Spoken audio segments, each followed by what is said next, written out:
Los conocimientos científicos han aumentado en forma sorprendente. Los creyentes dicen que el profeta Daniel lo anunció más de 2 siglos y medio antes como la única señal positiva de estos tiempos finales. Pero cuando terminó la Segunda Guerra Mundial y se hizo el juicio en Nuremberg, muchos se preguntaron sorprendidos, ¿por qué el aumento del conocimiento no ayudó al hombre a ser más bueno y razonable? Albert Einstein y sus colegas se alegraron por los excelentes resultados en el tratamiento del átomo, pero también vieron el peligro del mal manejo atómico. Hoy nos alegra pensar que pasaron 7 décadas y todavía no se ha desatado ninguna guerra nuclear. Mientras tanto, los científicos nos ayudan a vivir una vida más confortable.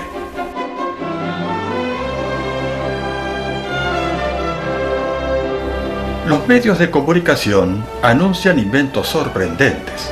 Por ejemplo, ahora han logrado hacer un robot canguro que salta casi tan bien como esos animales. Pero no les ha sido fácil. Por los complejos movimientos que tuvieron que imitar, se vieron forzados a fabricar esta sofisticada máquina que les costó una verdadera fortuna en tiempo, en dinero y mucho esfuerzo mental. Esto nunca se hubiera podido lograr sin la obra de diseñadores tan inteligentes. Pero, ¿algún día llegará el hombre a fabricar uno como estos? Es posible que la imitación se aproxime mucho más, pero nunca que tengan vida propia y puedan reproducirse. Hay una teoría científica que desde la publicación del libro Orígenes de las especies por selección natural de Charles Darwin en 1859, viene sosteniendo que la teoría de la creación no es científica porque nunca se ha podido probar la existencia de un diseñador inteligente.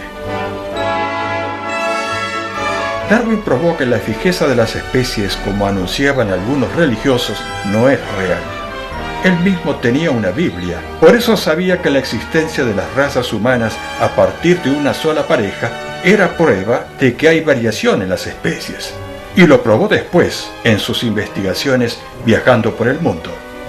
Pero Darwin llegó a una conclusión equivocada que nunca pudo probar, que ninguna de las especies animales y el hombre llegaron a la existencia gracias a un diseñador inteligente, sino por la casualidad y la competencia, generando con el tiempo todas las especies hasta llegar al mono y de él al hombre a partir de los seres más simples. Después de 1 siglo y medio, la teoría que muchos tratan de presentarla como ciencia probada sigue siendo teoría y con un número creciente de hombres de ciencia que se le oponen. Entre ellos muchos religiosos que también se han doctorado en ciencias naturales en las mismas universidades que los evolucionistas, señalando los errores del darwinismo. Ya hay varios estados en Norteamérica donde se discute si es conveniente que en las instituciones educativas estatales se permita la enseñanza de la teoría evolucionista, impidiendo la teoría de un diseñador inteligente. Ninguna de las dos puede probarse de acuerdo con los cánones científicos actuales, por eso siguen siendo teorías. Se ha argumentado que la teoría del diseño inteligente tiene muchos defensores que creen en la Biblia, que no es un libro de ciencia, sino religioso. Es verdad, pero por ser religioso, ¿tiene que ser anticientífico? Para decir esto, en primer lugar, hay que confirmarlo. Y en segundo lugar, ellos mismos lo han confirmado desde que enseñan como adelantos científicos un buen número de leyes naturales que la Biblia ya venía anunciando hasta 3 siglos y medio antes sin que ellos le reconozcan el derecho de autor, como ser que la Tierra es redonda y cuelga en el aire, el circuito de los vientos y corrientes oceánicas, que la grasa animal es perjudicial para el consumo humano, etc. Para que todos puedan entenderlo, señalaremos los argumentos básicos de ambas posiciones. Los científicos creacionistas se basan en que si en la naturaleza hay diseños que son inteligentes, Estos tienen que haber sido creados por un diseñador inteligente. Esto es lo que enseña la vida real. Los científicos evolucionistas naturalistas creen que, contrario a lo que hoy vemos, esos diseños inteligentes no fueron formados por una inteligencia, sino por un poder inconsciente mediante la casualidad. Argumentan que si hay un reloj, es prueba de que hay un relojero, pero es anticientífico creer que lo inteligente en la naturaleza fue formado por una inteligencia que no vemos. Lógicamente que si esto fuera verdad, nos llevaría a preguntarnos, ¿es que lo inteligente en la naturaleza solo existe si su creador es ignorante como el azar? Además, si Dios no existe porque no lo vemos, ¿por qué tenemos que creer en ese azar de la evolución que es diferente y nadie lo vio, pero que aseguran que logró crear al hombre? Como ningún ser humano estuvo presente en la formación del mundo y de los seres que lo pueblan, los científicos creacionistas sostienen que el estudio de los orígenes es una investigación que nadie puede probar. Sin embargo, creen que es más razonable creer en la obra de un diseñador inteligente, pues en caso contrario, los científicos estarían obligados a rendir honores a un azar capaz de formar, sin ninguna conciencia, seres y diseños infinitamente superiores a lo que han logrado los mejores hombres de ciencia en los laboratorios más sofisticados.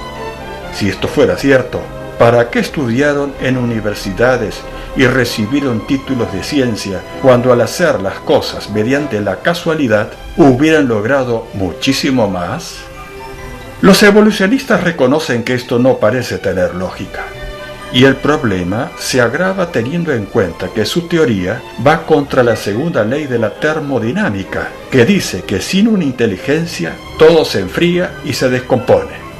Pero argumentan que hace muchos millones de años la condición de la vida pudo haber sido muy diferente y por lo tanto con leyes y fuerzas creadoras diferentes. Los creacionistas sostienen que los seres que se conocen no tienen capacidades como para saber cómo transformarse en un Homo sapiens. Por lo tanto, ese conocimiento tendría que estar en los mismos átomos de que están compuestos los animales, la naturaleza terrestre y el universo. Esto explica por qué los evolucionistas finalmente caen en una especie de panteísmo que no es ciencia, sino una filosofía religiosa. Los evolucionistas dicen que la mayoría de los hombres de ciencia aceptan la teoría evolutiva y por lo tanto tenemos que creer que fue así. De esta manera, una rama de la ciencia actual ha sido basada gracias al voto de la mayoría.